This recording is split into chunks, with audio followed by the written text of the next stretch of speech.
అంతర్జాతీయ attention seeker Turkey. Israel Ukraine Russia war నడుస్తున్నప్పుడు తనకి ప్రచారం రప్పించుకోవడం కోసం నేను ఆపేయబోతాను అంటూ బోల్డంత బిల్డప్ ఇచ్చింది.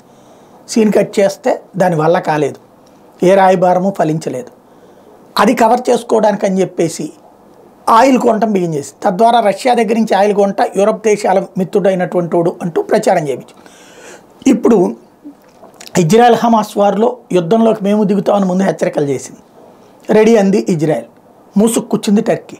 కొత్తగా ఏం చేస్తుంది, అక్కడి నుంచి ప్రకటనల మీద ప్రకటనలు చేస్తుంది. లేటెస్ట్గా ఇజ్రాయెల్ వాళ్ళ మొసాద్కి సంబంధించినటువంటి మనుషులు అంటూ ఓ 30-40 మందిని పట్టుకుంది. ఎవడైనా 30-40 మంది ఏకమొత్తంగా నిఘా వర్గాలు దొరుకుతారా? ఆ మాట అంటంతోనే అదో పెద్ద హంబక్ అని అర్థమైపోతుంది. ఏనాడో వచ్చి అక్కడ సెటిల్ అయినటువంటి వాళ్ళు ఎవరైతే ఉంటారో వాళ్ళని పట్టుకుని వీళ్ళంతా ఇజ్రాయలీ స్పైస్ అని చెప్పి కోర్టుకు తీసుకెళ్లి సబ్మిట్ చేయాలి. కోర్టుల్లో దేశద్రోహం లాంటి కేసుల దగ్గర వాళ్ళు ఏమి ఇండెప్త్గా పోరు, ప్రభుత్వం ఏది చెప్తే అదే కానివ్వండి అంటారు. అట్లాగా ప్రస్తుతానికి వాళ్ళందరినీ జైలుకి పంపించారు, కొంతమందిని డిపోర్ట్ చేయమన్నారు స్వదేశానికి. చూసారా మేము సక్సెస్ అయ్యామని చెప్తుంది టర్కీ.